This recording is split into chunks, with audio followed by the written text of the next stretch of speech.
வணக்கம். உங்கள் டிஎன்ஏகர் மகாராஜாலர் நெல்லை வேலாயுதம். இந்த பதிவு அரசு பஸ் 300 தொடக்க விழாவும் இபி வெள்ளரிக்கையும் இது சம்பந்தமாக நம்ம அந்த பதிவை பதிவிடுகிறோம். மாண்புமிகு முதலமைச்சர் 300 பஸ்ஸுகள் புது பஸ்ஸு தொடக்க விழா நடந்தது. அது சிம்ம லக்னமும் சுவாதி நட்சத்திரம் ஓடுது.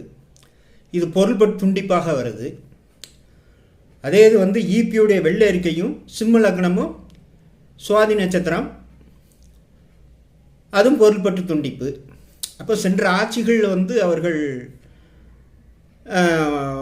ஊழல் நடந்திருக்கு, மோசடி இருக்குது, பல வாரியாக நம்ம நிர்மல்குமார் அமைச்சர் அவர்கள் பதிவு சொல்லியிருந்தார். அப்போ அந்த ரெண்டு இதுவுமே சிம்ம லக்னமும் சுவாதி நட்சத்திரம் ஓடுது, ரெண்டும் ஒன்று தான். அதை மாண்புமிகு முதலமைச்சர் அதை பார்க்கணும். நன்றி, வணக்கம்.